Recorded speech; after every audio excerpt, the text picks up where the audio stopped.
I am super excited to introduce my guest. She is the Senior Vice President and partner of the prestigious talent agency, KMR Measures and Ruskin. I want to welcome the amazing Alicia Ruskin to my podcast. Welcome to the show. Billy, it's great to see you again. Yeah, I would we say have a past. We do have a past. You were my agent. And I got to tell you, when I was over your agency, I worked a lot. I did a Bud Light, I did a Snap, I did 4 or 5 Snapples, I did an AmeriQuest, I did a Toyota, I was booking jobs left and right when I was over at the agency, and it truly was such a blessing because during that time I had just had a child. And my wife, how's Jake? Jake is doing amazing. You should see him. He's 14. Yeah. He's a freshman in high school. He's bigger than me. He's a football player, lacrosse player. He didn't get the acting bug, huh? He did not get the acting bug. He's an athlete. I mean, I know he has it in him. One day I think he might come a calling, but for now he's an athlete, and he loves doing what he does, playing. Yeah. But it was truly a blessing the time we spent together. And when I created this podcast, I created to inspire artists to follow their dreams. If a kid like me can come out to Brooklyn from Hollywood with $200 in his pocket, a one-way ticket, not knowing a soul out here, and make an amazing career for myself, that I've been living the dream. And if I can do it, then they can do it. And the business has changed drastically over the years, but you've been you're a veteran in this business. You've been a talent agency for how many years have you been in a talent agent? I just celebrated my 34 years at this agency. Wow, which is amazing. Which is unheard of. I was an actor, and I think I have something to say about how you stay in, because I got out for very specific reasons, which we can talk about.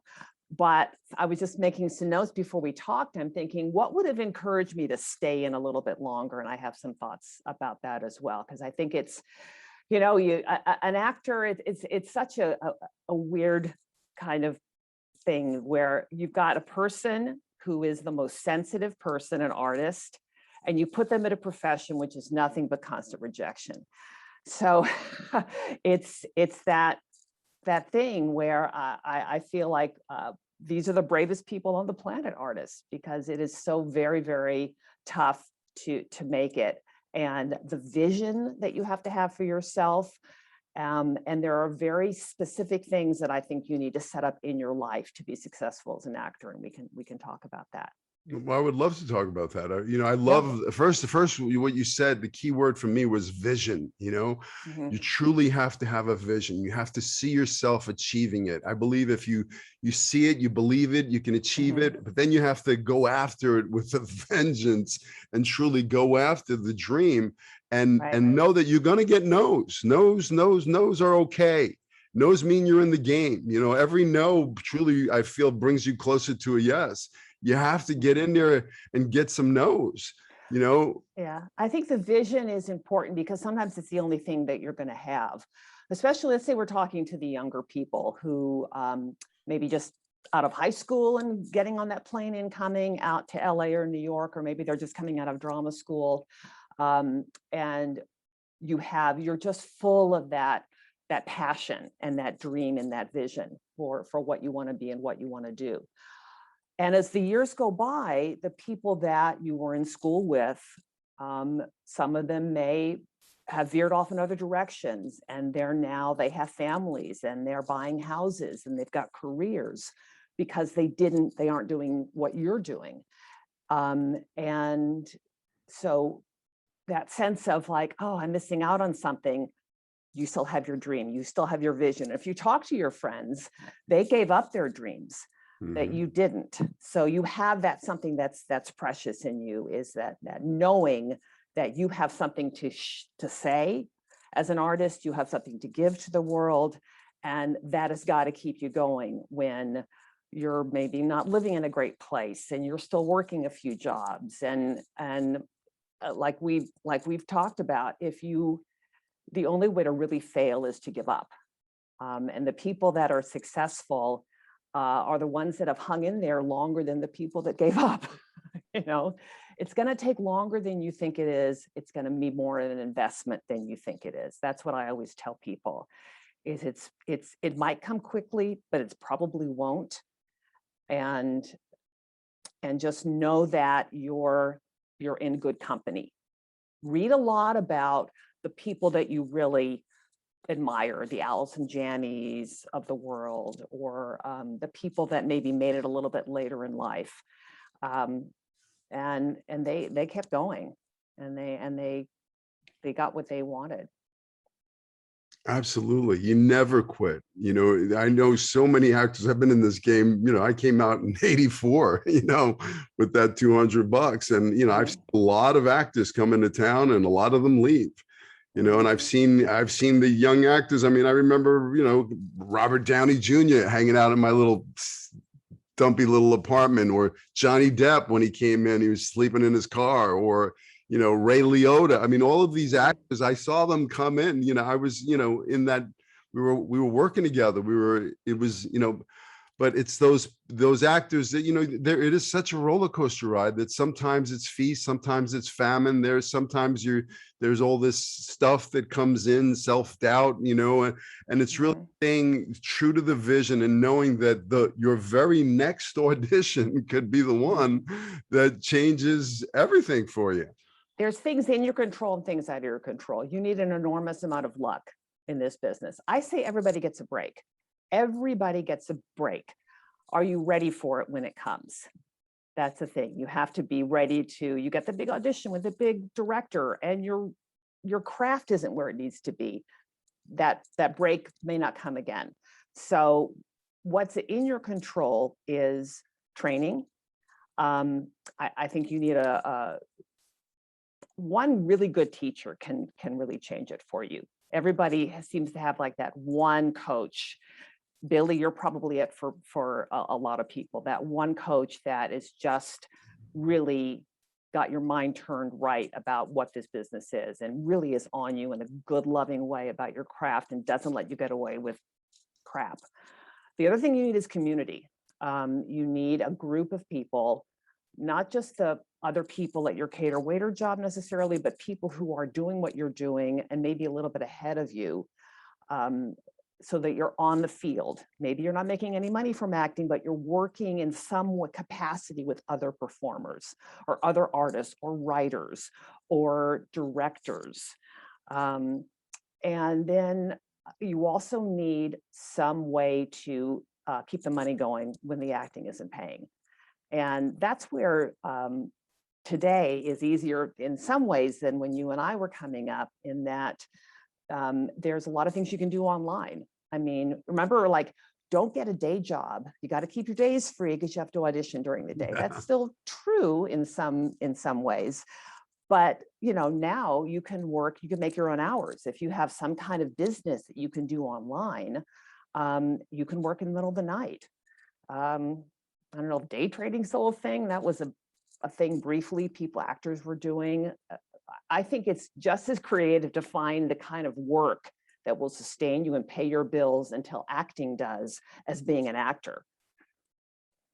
Love that. Yeah. You know, but also, you know, I've never been a big fan. Listen, you have to pay your rent. You got to be able to feed yourself.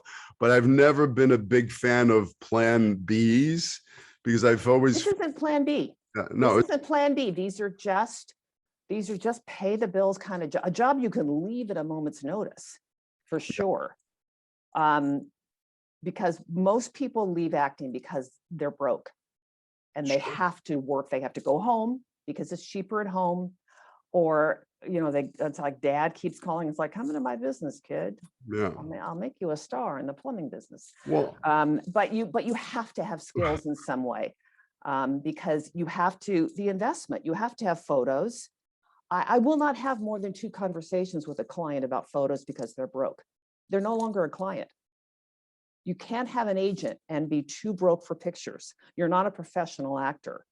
You need pictures, you need classes, you need self-care, whatever that means, to help your, yoga or gym or whatever it is to keep your body in shape. You need a place to live, you need transportation. So how are you going to pay for that? I know you only came with $200 in your pocket, right? I would not advise that for most actors. I would advise you to come with a much bigger nest egg, because you can stay longer and you can. Now, what happened, Billy? I'm curious. So you came with $200. How did you make it until you started working as an actor? Did you get a break right away? Well, I'll tell you what happened is I ran out of those $200 real fast. I showed up, when I was 11, they were filming a movie in my neighborhood called Nunzio with David Proval. I got a little background work in it. I got bit by the acting bug. When I showed up to set, everybody thought I was another actor on the set. So they gave me the star treatment. They powdered my nose and craft services. And I was like, wow, this is what I want to do. And then a year later, they were filming Saturday Night Fever in my neighborhood. And I watched John Travolta film till the wee hours in the morning, and the girls screaming because of Vinnie Barbarino. And I was like, this is what I want to do. My whole life, nobody believed, when I said I want to be an actor, nobody believed. They laughed at me, even when I was in high school, I played Danny Zuko in Grease, and it was standing room only. That was the first time I was on stage. I bet you were great. It was amazing. And I went to my drama teacher at school, my Brooklyn high school. I said, I want to be an actor. And he said, forget about it, kid. And I mean, that was the advice I got. You went to your drama teacher and you said, forget about it. Yeah, well, he was probably a frustrated actor that it must have been. Was teaching drama in a Brooklyn high school. I mean, that's a whole nother story. But but I didn't listen to the naysayers. I believed in myself. I believed that this is I felt it in my heart that this is what I had. I had a vision of me, like I saw myself. I literally would sit in front of the TV and watch The Fall Guy with Lee Majors, and it was about Hollywood and stuntmen, and I'd fantasize, and I go, I want to do that. That's what I want to do. But when I came out to Hollywood, with $200 in my pocket, and I ran out of money real fast, and somebody told me about a thing called the Recycler. It was like a little paper that had ads in it, and they mates wanted, and I found an older woman that had a broken leg, that she lived in Van Nuys. I didn't know anything about Hollywood so I moved to Van Nuys. I got myself a little waiter busboy job. I had a broken leg. I had cut my cast off before coming out to Hollywood, so I was limping around.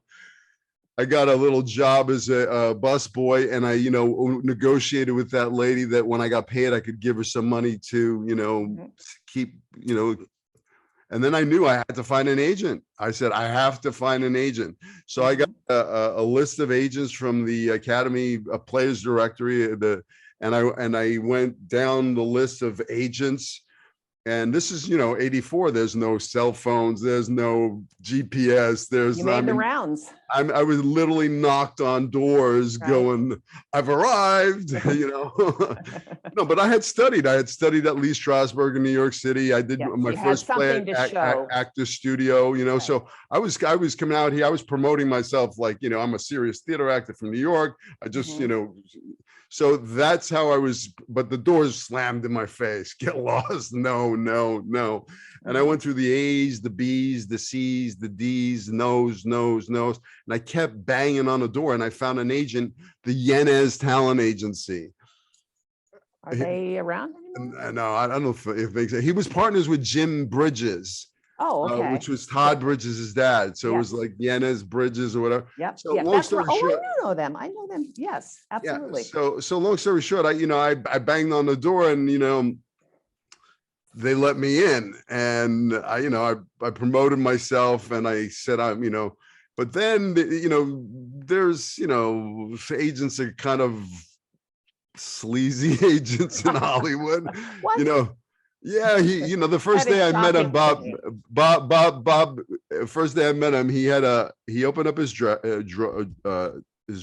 and he pulled out a little bottle of tequila. He said, "You want a shot of tequila?" And then he had what time was this? 10 in the morning? It was in the afternoon. Then he had a stack of Polaroid pictures with girls with showing their breasts, and I was literally walking out the door, going, I was literally walking out the door.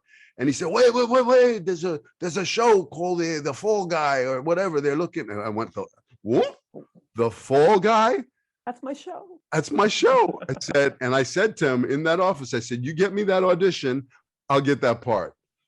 And he took a Polaroid picture of me. I didn't have a headshots. He took a Polaroid picture of me, sent it to casting, whatever. Long story short, I get the audition. It's a 20th Century Fox. I live in Van Nuys. I have no money, $0. I have to take bus. 5 buses to get to Culver City. I walk into the audition and there's the lobby with all the actors with the leather jackets on, trying to look guys.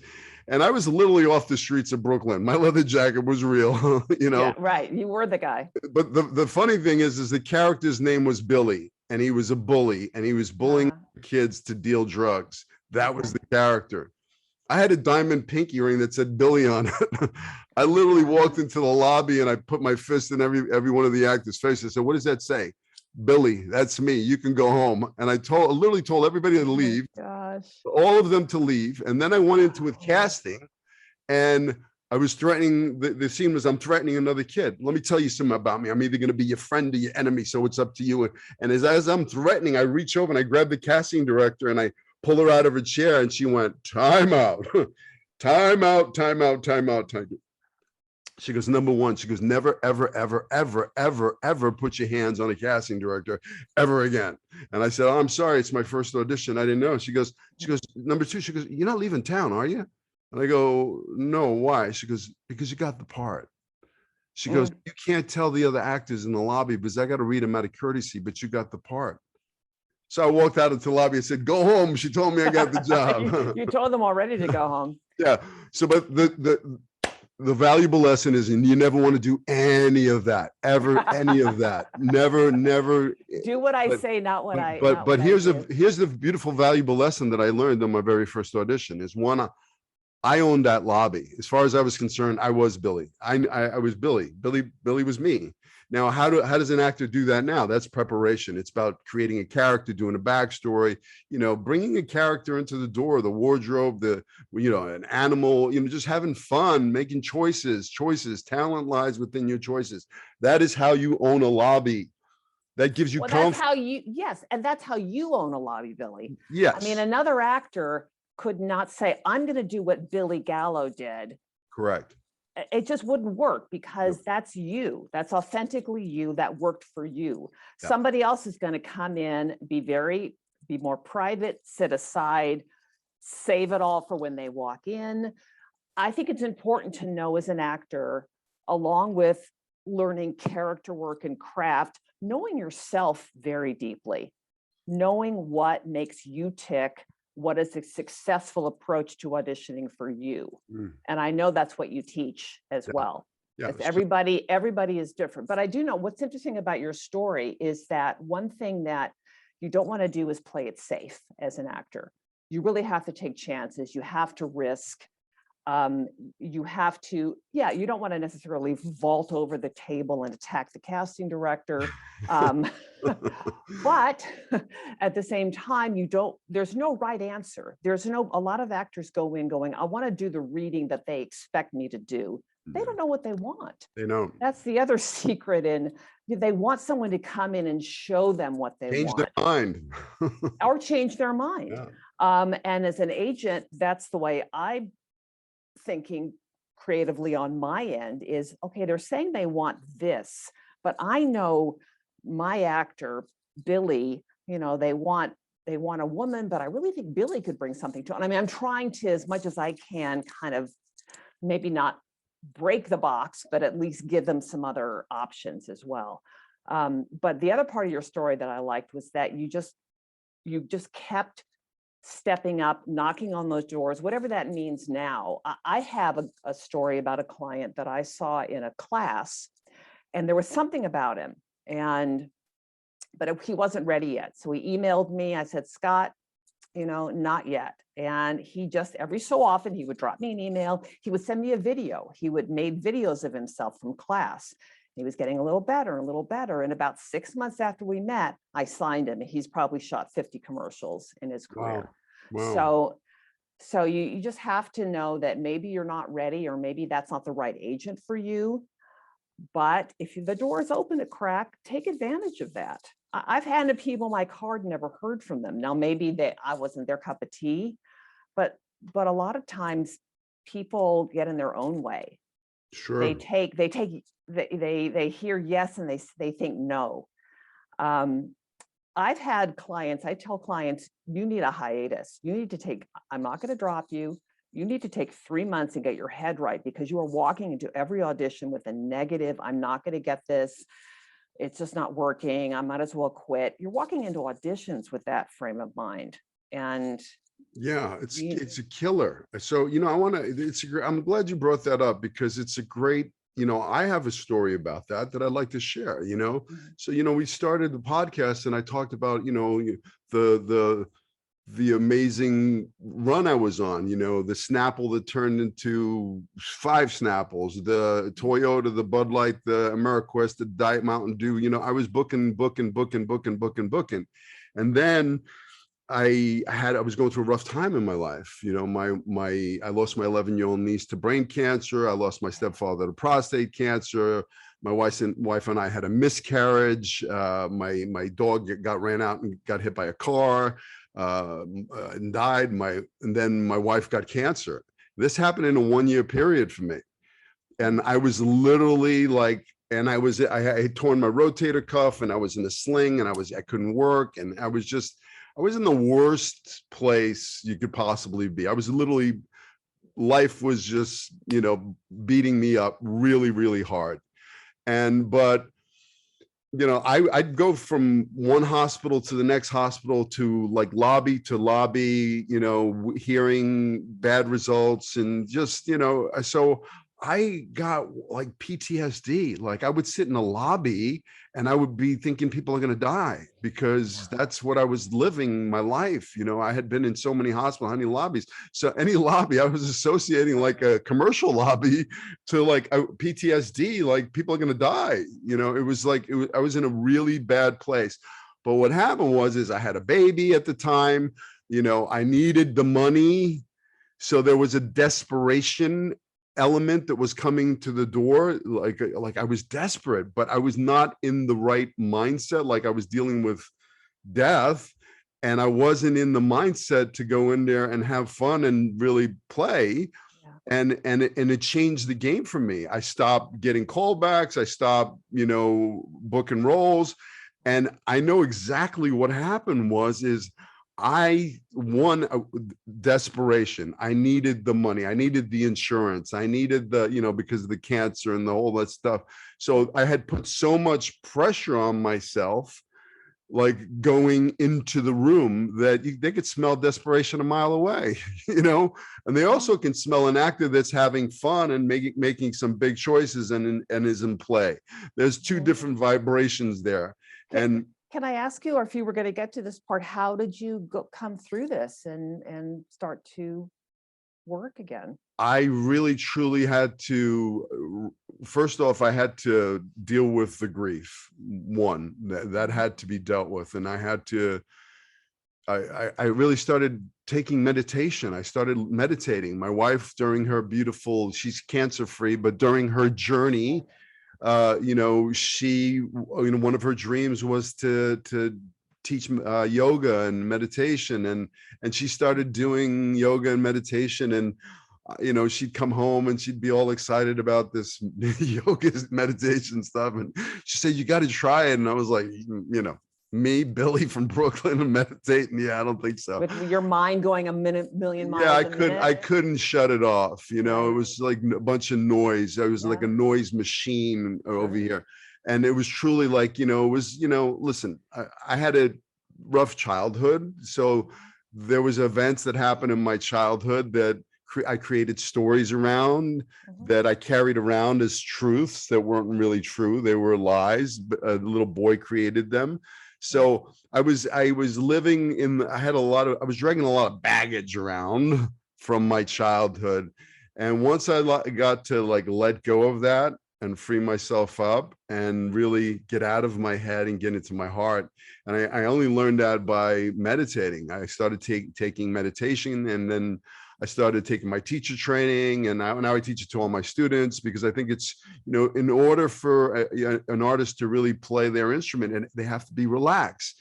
And the only way I've truly found to be able to get out of my head and into my heart is to be grounded and to breathe. So it's a daily practice of taking time to quiet the noise and get into your heart, so you can come from that vibration, from your heart, from love. Love is the highest vibration there is. I feel like, imagine if you came into the room, not in fear, not like I want to get something, I want this, but what if you just came into the room in love? Because I love acting, I get an audience, I'm here to play, and I'm going to shine my light all over this room. It's your role for that period of time you're in the room, for sure. This is my time, this is playtime. But I truly found the key is having fun. It's really being more prepared than everybody else. Preparation, like really doing the work. Like, you don't want to be the actor in the room with the sides in the hand, reading. I believe you want to just make some big choices and go in and then play and give them, your choices. I believe talent lies within your choices. So it's all about choices and play. And then, I would agree. And also about service. My dad was an actor, and he always used to come into his audition thinking, how can I serve you? How can I serve this project? You don't owe me anything as an actor. Like, I'm fine. You don't have to give me anything. I'm here to give you the performance. I'm here to solve your problem. You're the ones with the problem. You got to cast this thing. Here I am, problem solved. Love that. And it calmed him down to come from that point of view, because I think as an actor, you can get into a headspace of, I need this, that desperation you were talking about. I need this job. I need this validation. I need to work. I know a lot of actors during the pandemic, when things really weren't happening until we could figure out how to work in a pandemic. If you're not acting and performing in some way, you physically hurt. You need that expression. I get that. And thank God we did figure it out. Commercials was one of the first mediums that was actually able to go back into production, because they could go into people's homes. You remember those early pandemic commercials that were in people's living rooms? They were in people's living rooms. Yeah, they were like real families, and they were even putting out breakdowns. Does anybody know how to run a camera in the house? The actor had to be their own makeup artist and stylist and location scout and producer and tech. It was very challenging. Very challenging. But I love that, that during that time, listen, the pandemic has been tough for everybody. I mean, I have a school, here in brick and mortar for 7 years. I haven't had anybody in here for 2 years. I mean, it's been almost a blessing in disguise, because during this quiet time, I had a little more extra time on my hands, and I created this podcast so I could serve on a larger scale. It doesn't matter where you live. You could study with me. You can, I have tons of free material out there for young actors. I've had amazing guests such as yourself, like dropping some serious gold. If you're seriously you want to be an actor, well, go look. There's stuff out there. There is a lot of stuff online right now. Yeah. You don't have to wait. You can become your own, first off, self-tapes has changed. I mean, the industry has changed. It's no longer about walking into a room. Now it's about self-tapes. So I tell my actors all the time, you want to master the art of self-tapes. You want to become like a little filmmaker. You want to give them a piece of material that, they acted with the wrinkled curtain and bad lighting and, reading the script. And then there's all of a sudden an actor that's, maybe in the wardrobe of the character and is playing and has made some big choices. And now I'm seeing it, it's served up. It's like, yummy, yummy. You like that? Taste that. That's good stuff. That's something it's an interesting conundrum. How professional do you want to make your audition tape? This is not a performance. This is an audition. I always tell my actors, if they give you the script to hold, you hold that script and you refer to it at one point, even if you've memorized it. You want to let them know you are auditioning, and you are going to, if you want to see me perform, you can hire me. So my feeling, this may go against what you teach people, is that you have your self-tape should be a neutral background, well lit, well framed, within the time, follow all the directions, if they want one take, do one take. If they want 3 takes, do 3 takes, label it correctly and send it off. Do not spend 9 hours and 57 versions trying to get the perfect self-tape. People are driving themselves crazy out there. You really have to let it go in a lot of ways. And people would ask me, are you watching all of the self-tapes? I'm like, I wouldn't have time in my day to watch all the self-tapes that come through. But I've enjoyed watching the self-tapes because I have not been able to see a lot of my actors in person. So I'm saying, oh, look who grew a beard. Well, everybody grew a beard during pandemic. I see these guys are like, what is going on? They're just like hair everywhere. And the girls too. Everyone grew everything out. So I get to see people and I get to say, okay, is their self-tape professional or not? And then but I'm not watching every single one because I'm not in the audition room with them normally as an agent. That's not where I am. But it's got to be, and I'm sure you teach, the basics of self-tapes, that it's important to do it right. Yeah. Well, listen, I'm a rule breaker. Yes, so I established that. Listen, commercials one thing, theatricals are different. Okay. Yes. So this is what I believe, and I've seen it work for my actors. I want to regress. Okay. So in that first audition, when I went in and I grabbed that casting director and I threatened her and I made her, what did I do in that room? I made her feel something. I made her feel the given circumstance of the scene. My character was bully threatening another kid, trying to put fear into him. Mm-hmm. I asked the casting director, why'd you give me the job? At the rap party. She says, you scared the crap out of me, kid. Yeah. But that was the given circumstances of the scene. I made her feel something. So a light bulb went over my head. And that was the key is my job is to make you feel whatever if it's a comedy, make you laugh. If it's a drama, make you, whatever it is, that's my job. And I learned that very early on. And, also walking out confident, she told me I got the job, you walk out confident because if I'm a casting director and I see behavior, an ounce of behavior is worth a pound of words. If, you forgot a line or you skipped a thing and you're in your head, you're telling me just by your behavior, you didn't do too good. So, your entrance and your exit are just as important as your slate. Everything is important as your audition. Don't overstay your welcome. Yeah, don't ask them it's time for you to go. Yeah. But it is truly I feel that especially on the theatrical end, if I'm going to go play, I'm auditioning for the serial killer, right? And I'm doing this, they're interrogating me. Well, I don't want to have a purple background. I want to have like a gray wall that feels like, that's neutral. That's fine. It's neutral. I'm not saying like a bunch of stuff and props and stuff like that, but just something that feels real to me. Yeah, you're not in front of you're not in front of a window ever. You never want light in back of you, and you're not in front of like your dirty dishes in the sink, which you don't want any. We've seen, But for me, I feel like serving it up and really giving it to them. Like if I'm auditioning for the military guy on my self-tape, well, my wardrobe, I want it to look military. I want them to feel, so they not only does look, but I feel military to them. My behavior, the way I'm standing, my wardrobe, even if it's not, I'm not talking about putting on a full uniform, but maybe a khaki tight fitted shirt or something that screams military. Well, we do that in commercials. We always used to tell you, like, just give a suggestion of the, you don't want to wear a t-shirt to every audition. You want to wear, if you're a businessman, you're in your shirt and tie. Yeah, but it's like all those, AmeriQuest, Bud Light, Diet Dew, those were all cop roles that I booked. Well, you know why I booked those roles? Because I went in, I didn't care. I had an LAPD uniform. I walked in. How did you have an LAPD uniform, Billy? I played a cop. Are you allowed to have an LAPD uniform? I listen. I used to have a wardrobe. I've played so many characters. I've been blessed. I've played everything: Marine, Navy, Air Force, Marine. You name it, I've been it. So I have. I always keep my wardrobe. I have.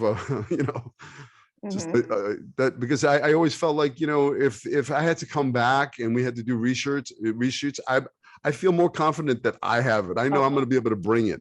Can we tell everybody not to go out and get a fireman and a police uniform? Absolutely. Because Billy, I tell you, it's what was inside that uniform that got you the job and not your uniform. Yeah, I no, mean, absolutely. it helped, I'm sure, to like, Yeah. I can really picture him in my commercial, but it's not necessary.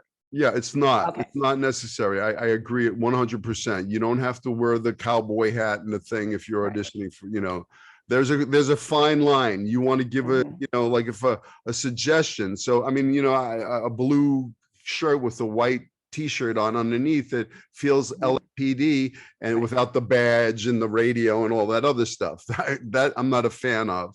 But I'm Mhm. just really just kind of really giving them a suggestion of the character. This is Mhm. what the character, you know, if I'm let's say I'm auditioning for a doctor in a commercial, you know, maybe I do have a white jacket on that makes me feel, you know, like a doctor instead of like a t-shirt or something, you know, something that says Mhm. professional.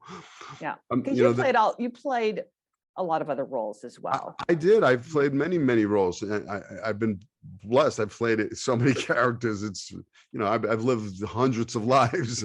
That's why I love being an actor. Is you know, Mhm. I've when I train for a role, I ride along with the LAPD. I go with the fire department. I Mhm. train with the Navy SEALs. You know, I've done all of Mhm. these roles where it's the research. It's, you know, an actor prepares. It's about doing the background. Let's hanging out, finding the behavior of the real guys. So, you know, Mhm. I'm a method actor. I've always been one that, you know, I want to really find that the details.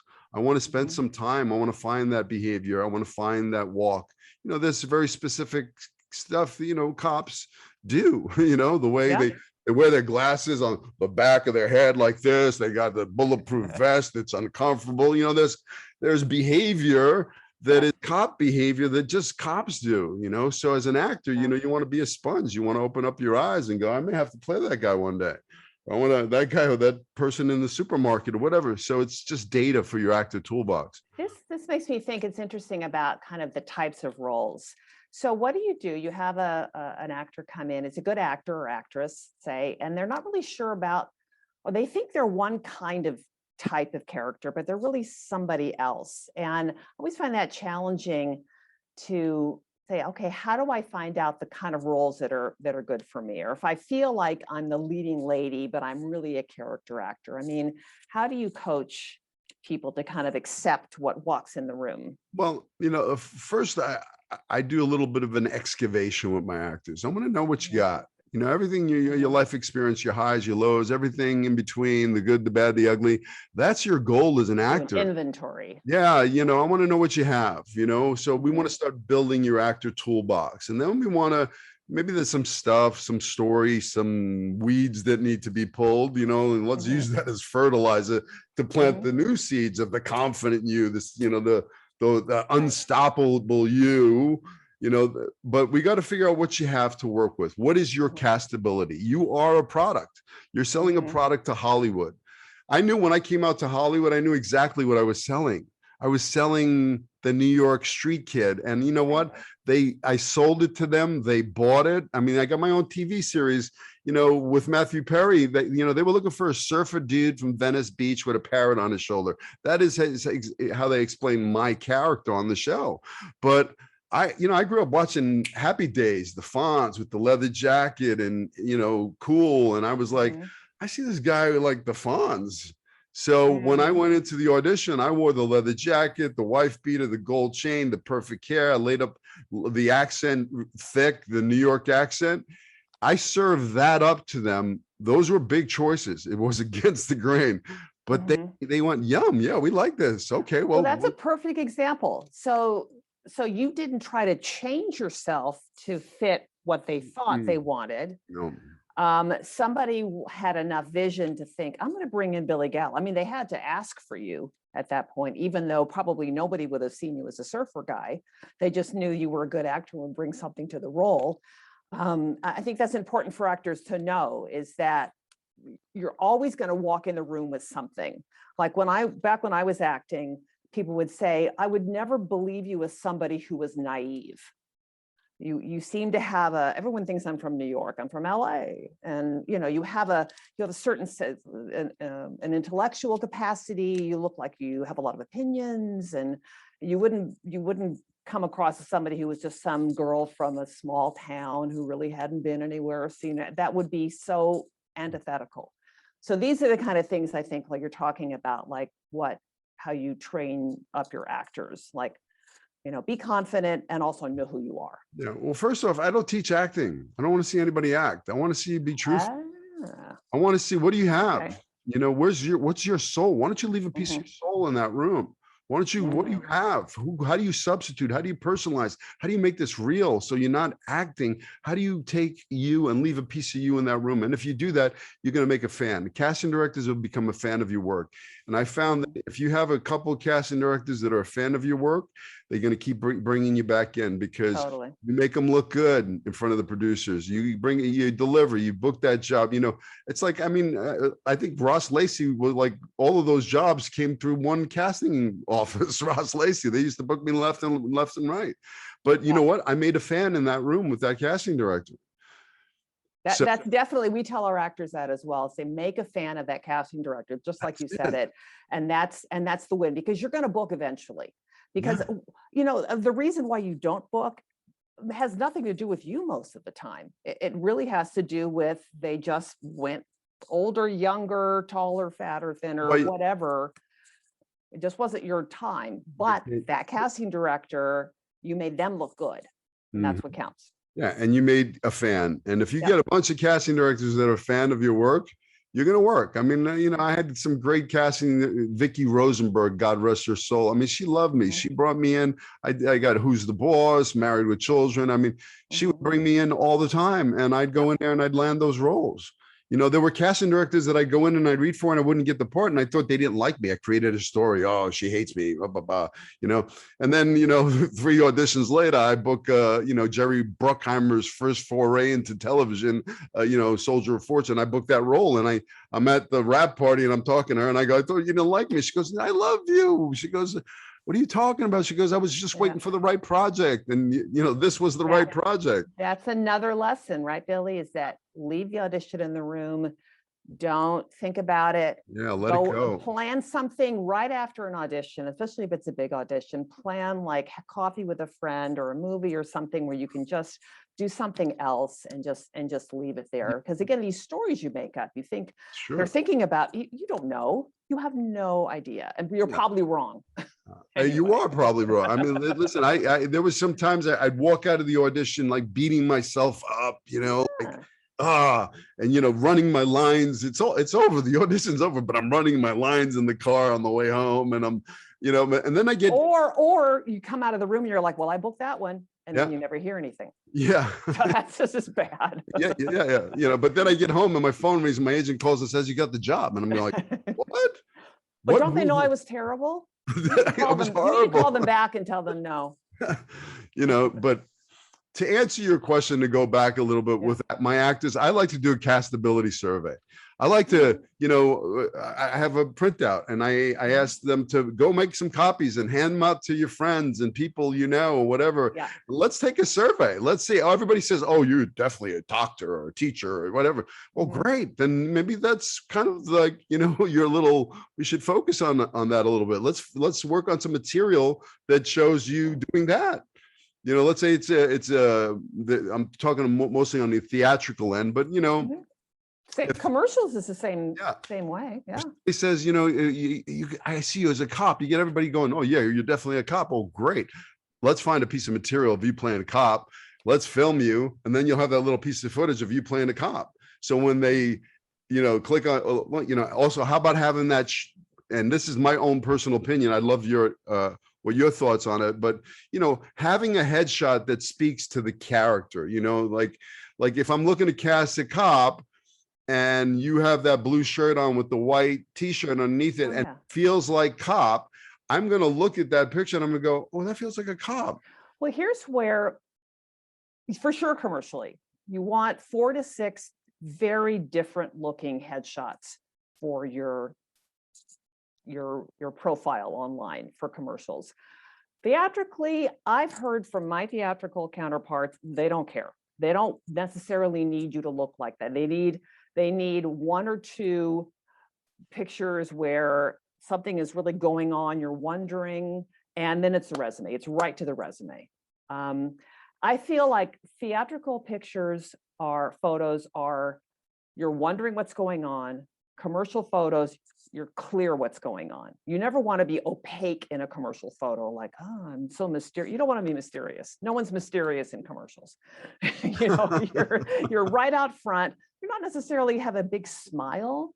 You can have a sober kind of, you can be, well, like for you, Billy, I'm sure one of your pictures was, in the leather jacket, and you were like, hey, because that's the kind of roles you would book commercially. Yeah. So you would have one of those. Commercials is not all about everybody's happy and smiling all the time. Sure. I just, and it's great. So you want 4 looks for commercial? Or at least 4 looks Okay. for the commercial side of things, and sometimes more. I mean, it's like sometimes I have disputes with the rest of my team because they're like, there's 9 photos and they're all great. We can't. It's like, well, everyone costs the actor some money. If they don't mind putting on 9 photos, that's fine. But some people just have a lot of variety. These are your tools. These are the tools. You need to have the right tools if you want to be in this business. That's why I built the studio, because, as a young actor coming out to Hollywood, I wish I had somebody like me to tell me, hey, this is a bad photographer, stay away from that photographer, or this is a scam, or don't do that. Or, I had to learn the hard way.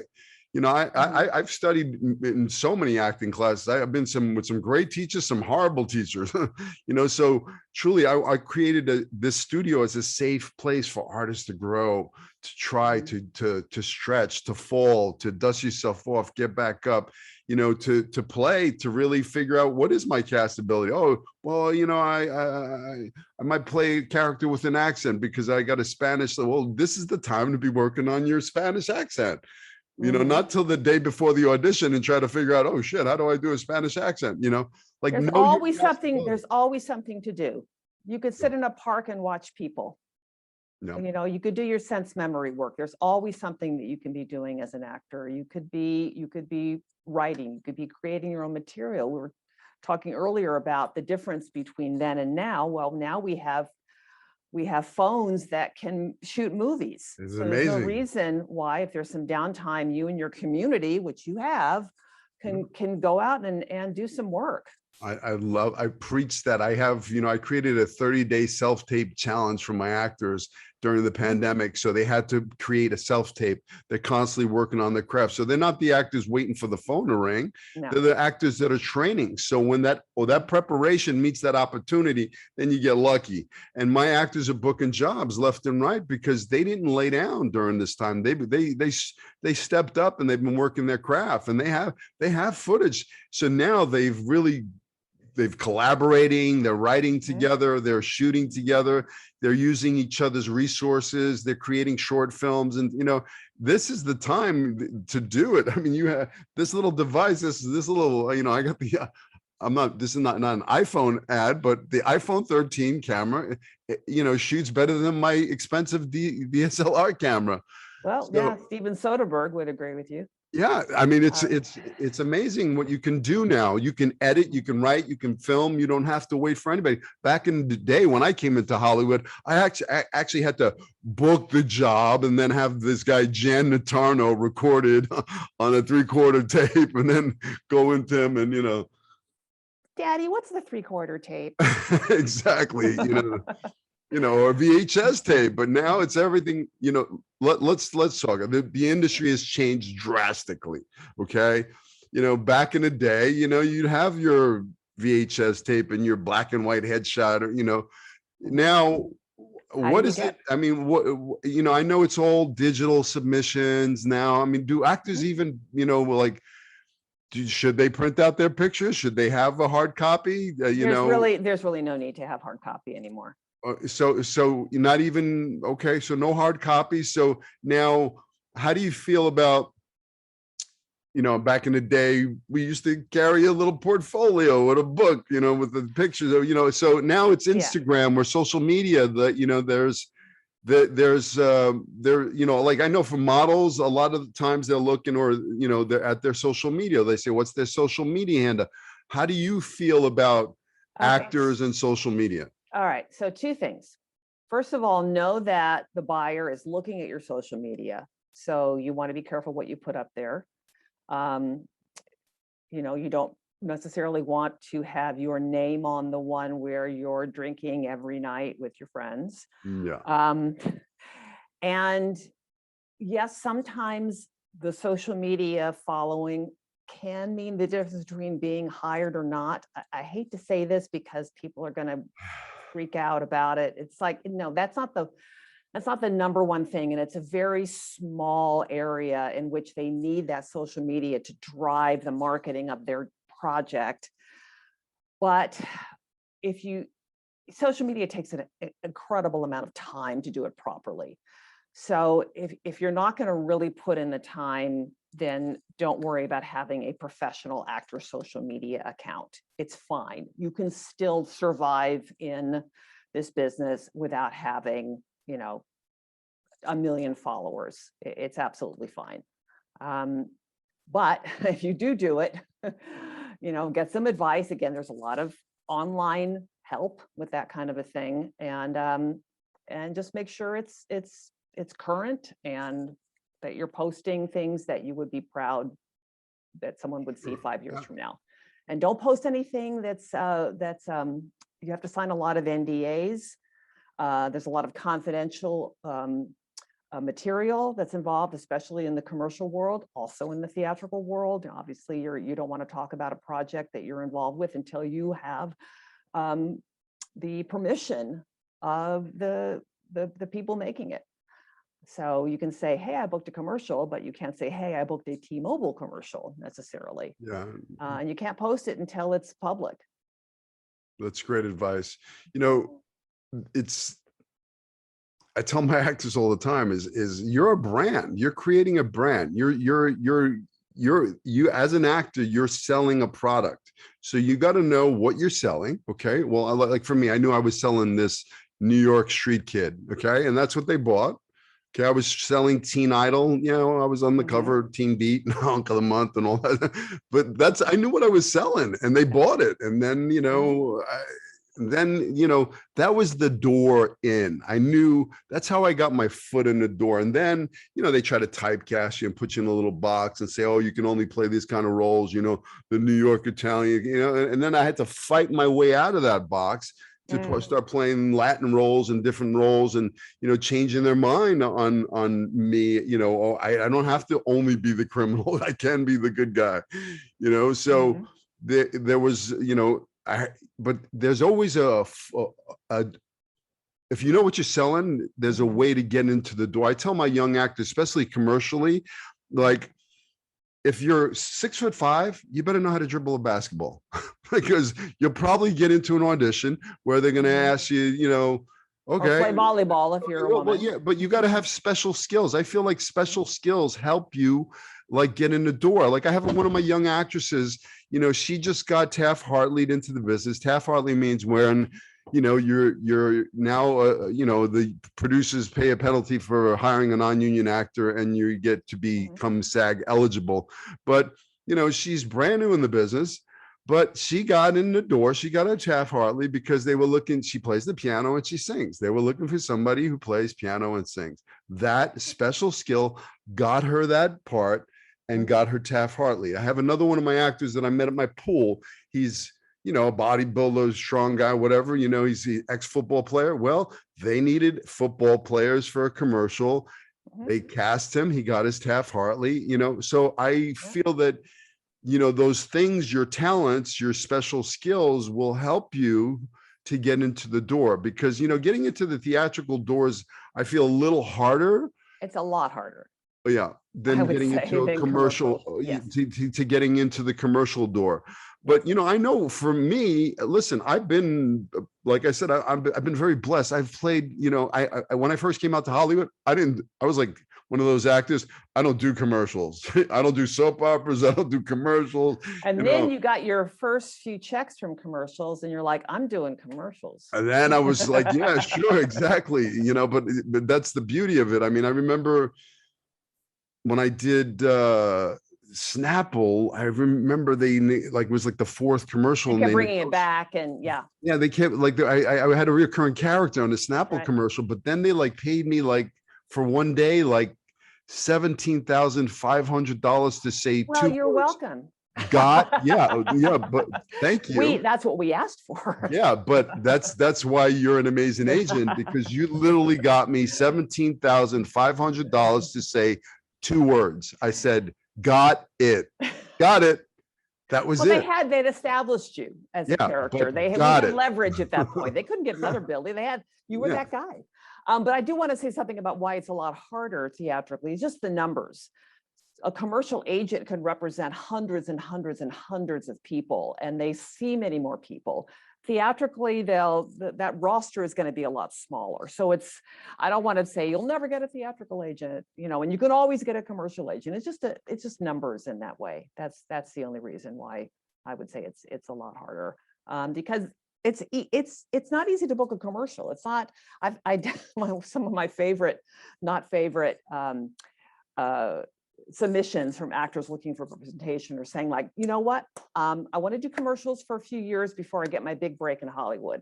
Like, I'm just going to check that off my list. Like, well, good luck with that, because it's very competitive for commercials, and you have to be really good, and you can't watch a commercial and know what goes into that performance. That's what's tricky. I think you should watch commercials if you want to be a commercial actor, but you don't know that actor. You see someone doing a little take at one point, the camera's on them for a second and they're doing kind of a take. They've done 50 different versions of that little look for that director, who just says, do it again, do it again, do it again. You have to be that nimble. You've been on those sets and you've seen that. The actor wants somebody with an improvisational skill, which I know you talk about improv and how important that is, to be able to not think, just do it again, do it differently, be free, do it again, do something stupid, do something crazy.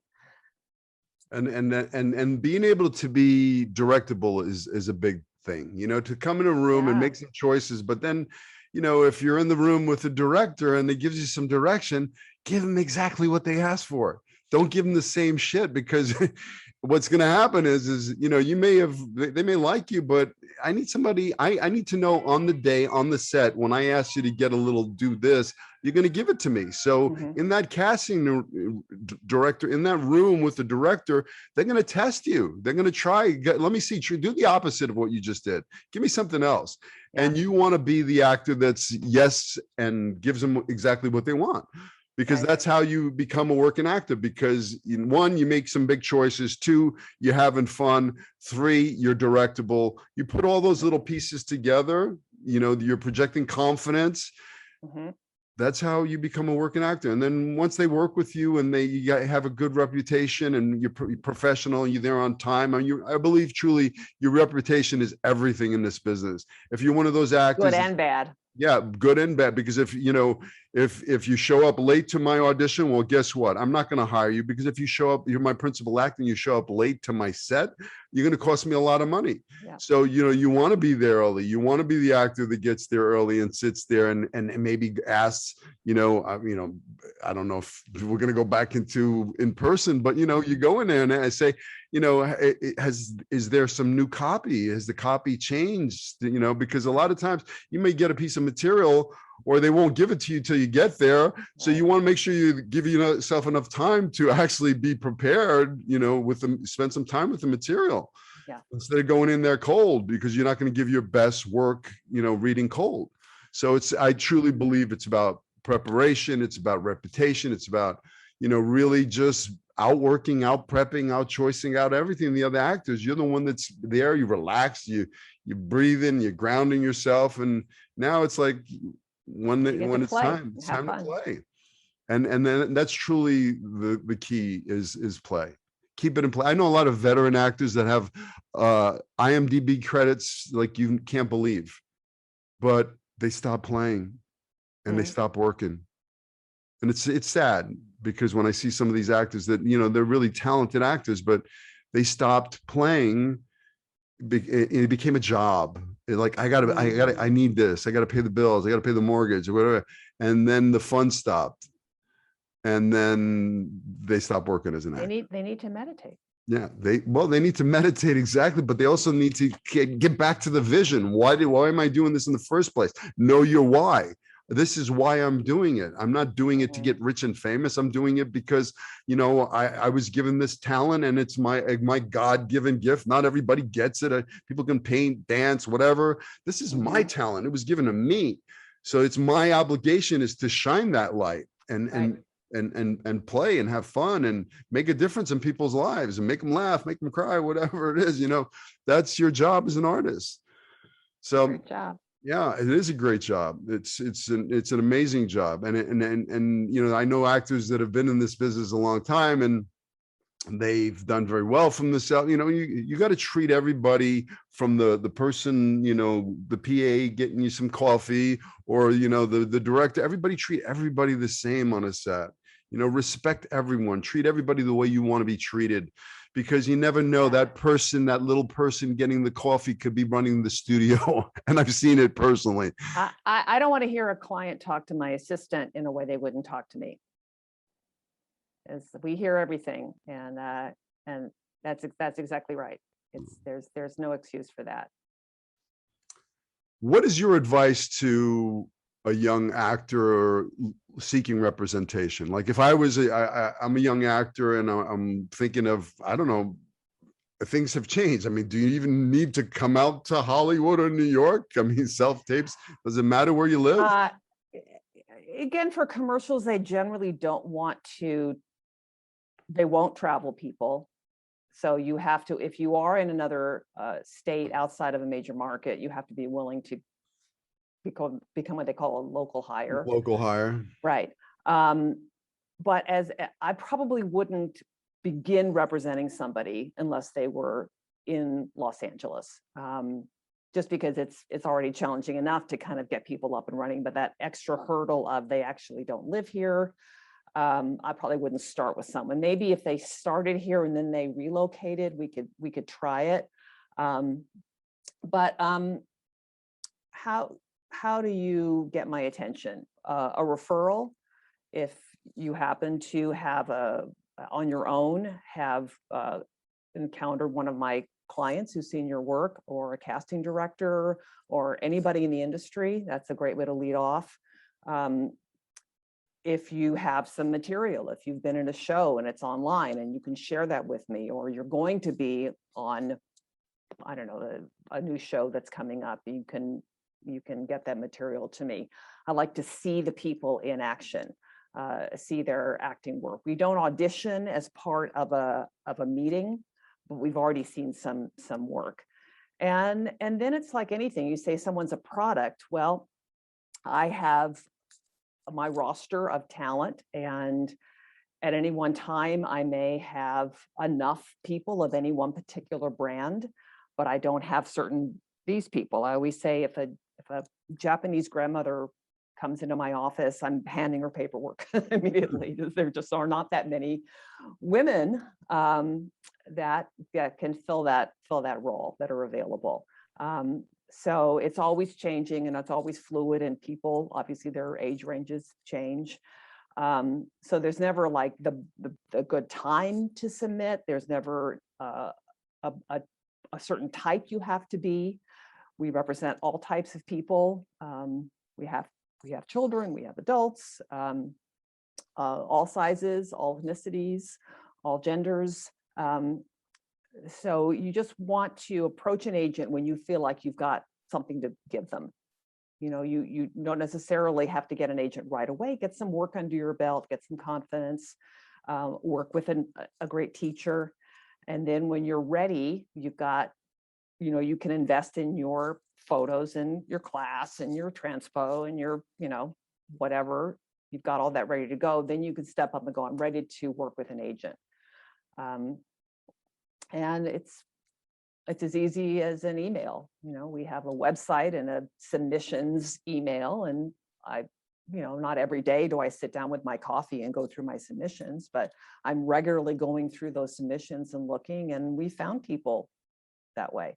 Great. So is there like the do's and don'ts of like what turns you off, like you don't want to, or something that somebody's done that really, like you said, the one that was very persistent, he kept coming back and coming back and coming back. And then, finally you said yes. It's like me knocking on those doors in Hollywood. No, no, no, no, no, no. I kept banging. I could have stopped at A or B or C, but I kept banging, and at Y I got a yes. So is there a do's and don'ts for you? Well, I think if there has been that example I gave you, was I had made the invitation to please stay in touch. So it wasn't somebody that I had said, I'm really not interested. And then they just kept emailing and emailing and emailing and emailing. So you want to be respectful of people's time. You don't need to email somebody every week necessarily to say, hey, just checking in, whether you're a client or you're looking for an agent. The things that are difficult as an agent are, I think we talked about, when your photos are no longer representative of you. They're more than 2 or 3 years old if you're an adult, and we've asked for photos, and there's just been radio silence.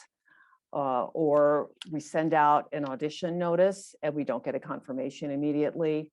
You leave town, you don't tell your agent. I didn't hear, this is my favorite. I haven't heard from you in so long, so I just left for the weekend. I'm like, I was so excited to finally get the audition. I've been working so hard the last 6 weeks to get you because nobody wanted to see you, but now they want to see you and you're gone. So always keep in communication. What a great way to say, pop up with your agent, like, hey, I'm here, to say like, oh, by the way, I'm leaving Friday for a long weekend, but I'll bring my self-tape stuff and I can certainly tape that I can't, come back, or whatever you want to communicate with them. So it's just respect. We're a team. And I can't do what I do without you. And hopefully I'm bringing something to the table for you. And we really are working all the time when you're not hearing from us. The same way that you have, an actor's not going to book every audition. I'm not going to get my actor into every audition, but doesn't mean I'm not submitting and pitching and pushing and trying different ways and making notes. And that's all going in, and your agent doesn't get paid until you work. So that's all based on faith. We have a lot of faith in our actor. And when that's not repaid by the respect of making sure we have what we need to be the best agents for you, that's not great. What advice do you have for older actors, like actors that over 40? well, listen, I have an actress, she came to me kind of green, in her 70s. Oh, okay. We're talking the senior. Yeah. And I'm like, she's very talented. She did other things in her life, and, she found her, but went back to her passion, and it's been delightful. It's been so delightful to see her. I mean, she didn't know how to use her phone. And now if I showed you some of her self-tapes, the stuff that she's filmed, I mean, I'm blown away. My mother is 87 now, and she's an actor, and she was doing these beautiful self-tapes. I think and I know some 25-year-olds who are just useless at that kind of thing. So let's not be ageist, but I say go for it. If you're a senior, one of our most successful actors was a dermatologist, and then at 70 he became an actor, and he worked all the time. So I just say, like anybody else, just go for it. Okay, so now I'm in my 70s, and I don't have much of a resume because I'm new to the game at 70, and I have a great look, right? And I feel like I could book some commercials, some older, playing the older roles on the commercials. Yeah. How do I approach you? I never tell people to go out and spend a ton of money on photos before they're represented, because most like the agent will have their own desire for certain kinds of photos. But Mhm. get one or two good photos. Don't get something in the backyard that your grandson took. Yeah, Get a decent photo. professional picture. Get a professional picture and get some training. Do some local plays. Bring something to the table, and probably they're not going to be in the union, which is fine. But you have to know if you're somebody that wants to work, union, then eventually you're going to be working in that union market, and there may not be as much opportunity. We really didn't talk about union versus non-union. That's for another time, maybe. But yeah, it's like anybody else. It's like, if I don't think it's that much different if you're 18 or you're 80. You do have life experience, and maybe some of those special skills you were talking about. If you crochet, that's very ageist. Not all older people crochet. But if you speak some languages, or if you were a chef, or some of these jobs that you used to have could be useful in your career. Yeah.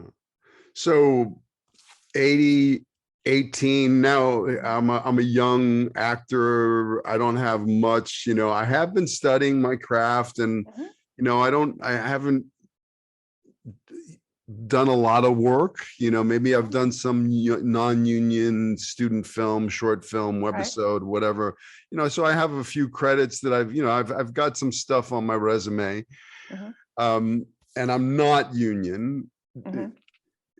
What is your advice for someone like that trying to get representation?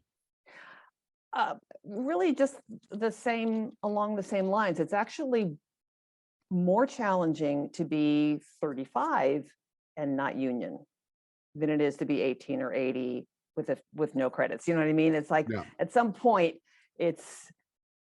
you're expected to have more under your belt when you're, kind of I wouldn't call it middle age, but past the first flush of youth. If you're still not union and you're still doing student films and you've been at this for 10 years, it's a little harder as an agent to get excited, to be honest. Maybe you've got that spark and nobody's found you, and you're going to keep your vision and keep going, but it's going to be a little bit more of a climb than if you were just starting out at 18. Okay. To do that. When someone sends you an email, do you want materials? Do you want a demo reel? I mean, do demo reels, people even look at demo reels anymore? Well, yes. Absolutely. There's there's video. There's a lot of, we don't like to download necessarily because of too much viruses and things like that, but something we can go to a website and look at the reel. I won't agree to a meeting without having somebody even just read for me. If they're brand new, I will send them some copy and have them do a little audition just online before we agree to a meeting. You got to know if somebody can, first of all, what's their self-tape look like? That's important. So I want to see what that looked like, and we want to know what they sound like. So as much material as you want to give in an email is fine with me. Do you prefer like an EPK, like something that's all there in one spot? I click, there's a headshot, resume, website or something like that. Or a link to a website. Yeah, like a one-stop shop. So you don't have to go searching down the YouTube hole or something like that.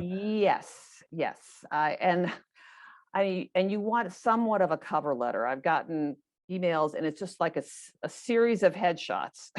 and their name, and that's it. Yeah, that's not enough information to figure out whether this would be a good relationship or not.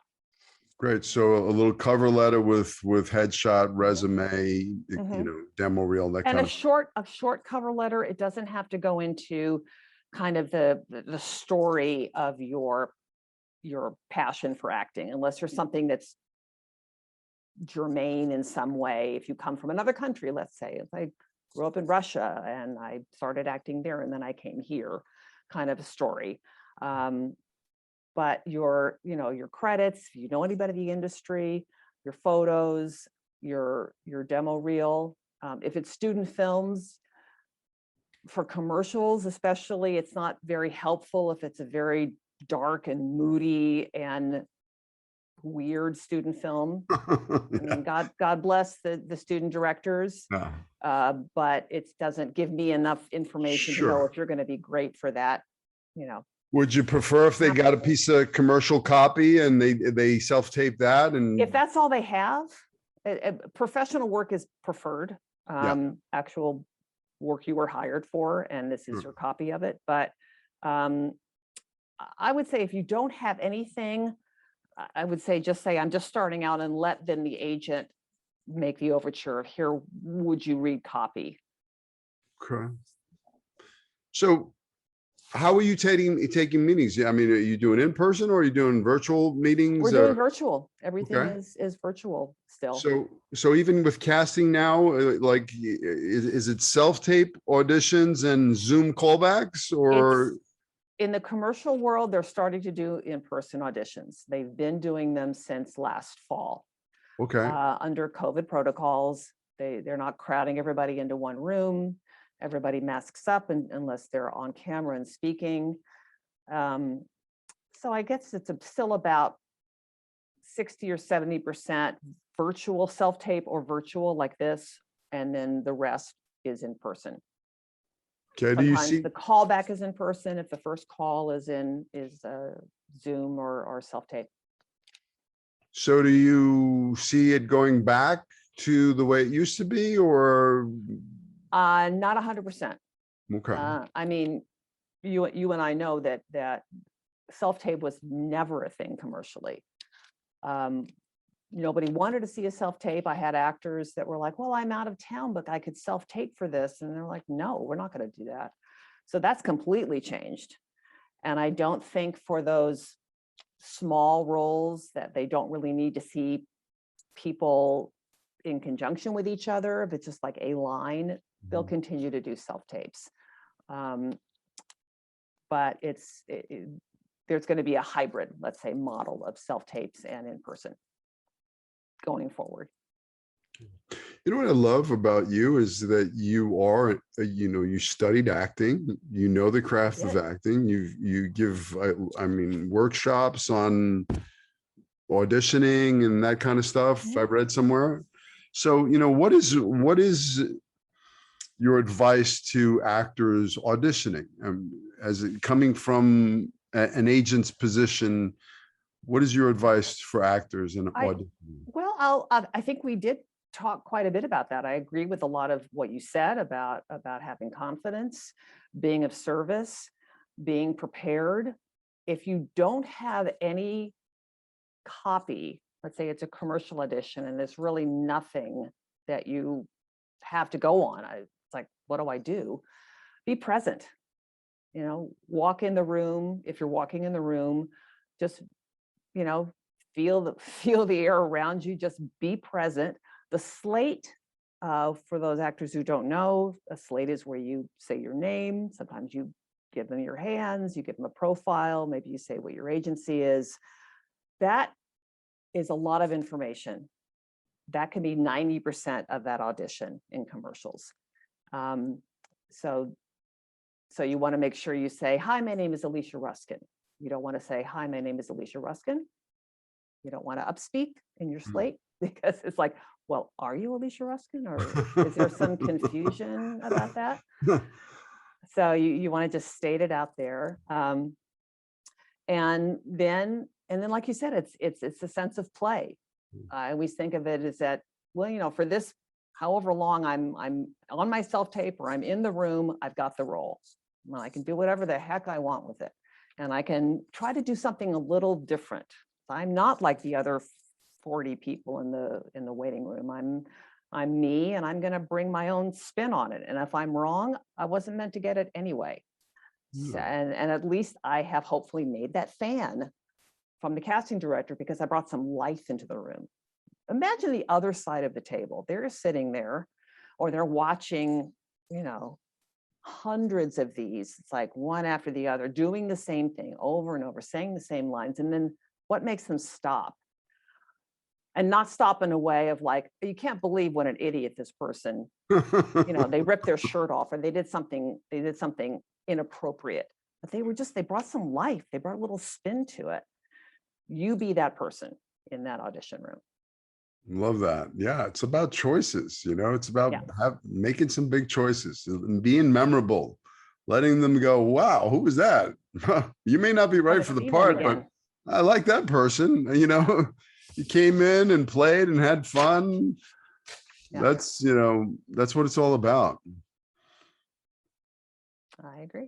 I am so thank you. I really, truly, Alicia, I want to thank you from the bottom of my heart for coming on. I know you're a very busy woman and, sharing your wisdom and your knowledge for my listeners. And I'm super grateful for you jumping on. I really appreciate that.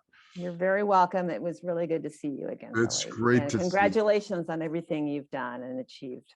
Oh, thank you so much. And congratulations on you. I mean, your career, what you've done, being a senior vice president. I didn't quit. I know, but you worked your way up. I mean, I did. I've been in one job. I feel like I've had 50 jobs and I'm at the greatest agency in the world. Yeah, I mean, listen, Kazarian, Measures, and Ruskin is bi-coastal, right? Do you guys have? We just opened our third office in Atlanta. Wow. So you're in Atlanta, you're in New York, so you're all over the place. We're all over the place. And you started, I mean, your Hollywood story, you started, you came out, you pursued the acting for a little bit, right?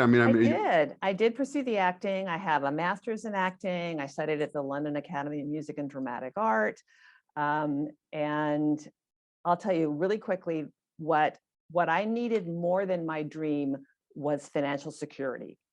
I needed to get up and go to a job every day. I was not the kind of person that could kind of work 3 times a year and be happy. If I'd gotten on a soap opera when I was 25, I would still be there today. That would have been my dream job. Or like, if I got on in Cats, I'd be the Cats person who was there for 20 years. I like consistency, but that wasn't in the cards for me. And I'm very happy with what I do. And I love every day. And I'm so proud of my actors working with them. What's your favorite part about being an agent? The telling people they have a job. That call? Yeah. Hey, congrats, you booked the part. Yes. And seeing them, we had a lot of people on the Super Bowl, of course. So it was exciting seeing our talent throughout the game on what we call it the ad bowl, because, I kind of skip through the game and watch all the commercials. Yeah. I had a couple of my students on the Super Bowl. So you did? Yeah, it was really cool. I mean, some of my younger student, the one that I told you, she plays the piano and sings. She got Taft-Hartley on America's. I think it was like I forget the name of it, like America's Got Music or whatever. It's like an America's Got Talent, but from different states or whatever. But she got a nice little featured part in that. And another friend of mine, one of my young actors, did a Skechers or commercial. I mean, it's awesome. For me, that's thing. Yeah. When they get that and you've had some part to get them there and then they book it, it's a great feeling. For me, it's better than when I used to book the parts. I really truly found, for me, I've been blessed. I've been there, done that, got the t-shirt to prove it. Early actor was about me, ego. Now, what I truly found, it's not about me. It's about it's about how can I be of service? How can I be of contribution? How can I make a difference in somebody else's life? I truly feel the secret to living is giving. How can you give? How can you help somebody else? And every time my phone blows up every day. Hey, I got an agent. I got a Taft-Hartley. I got my this. I got that. I got that part. To me, that is so rewarding for me, and that's what I do. Why I do what I do is because it's truly my passion to be the guide You know, I believe success leaves clues, and I've been very blessed and, you know, very successful. And I know the path. I know how to get you where you got to go. So when they actually listen and they go, I mean, look, there's that X factor. It can't be taught. It can't be bought. It's that passion, that drive, that vision that I'm going to make this happen no matter what. I'm going to go after my dreams with a vengeance. I'm going to get no's. I'm going to get knocked down. I'm going to dust myself off. I'm going to get back up, and I'm going to keep going after my dream. And I'm going to be relentless in the pursuit of it. And then it's going to happen. And then I'm going to make Billy happy. I'm happy all the time. I'm blessed. I truly am. And I thank you from the bottom of my heart, Alicia. Well, thank you, It's Billy. great to see you. All Take right. care. You as well. Take care. Bye-bye.